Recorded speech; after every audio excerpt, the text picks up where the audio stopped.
Okay, aku nak tanya lah korang pernah perasan tak brand-brand besar sentiasa ada je promosi yang menarik yang tepat pada masanya.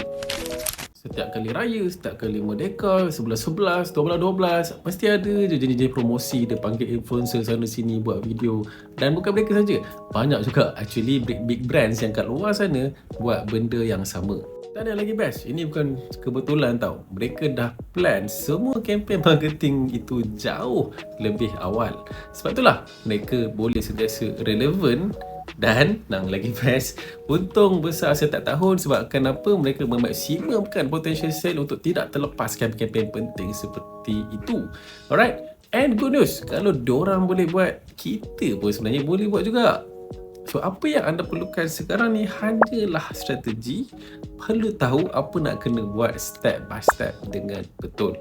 Okay, so in case kalau anda nak belajar step by step macam mana nak susun kempen marketing 1 tahun ke depan, anda klik link dekat bio, saya ada sediakan free training sahaja. Okay, and kalau anda nak belajar tentang bisnes dan marketing, pergi je dekat farabi.my and subscribe. Link pun ada dekat bio. Assalamualaikum dan salam sejahtera.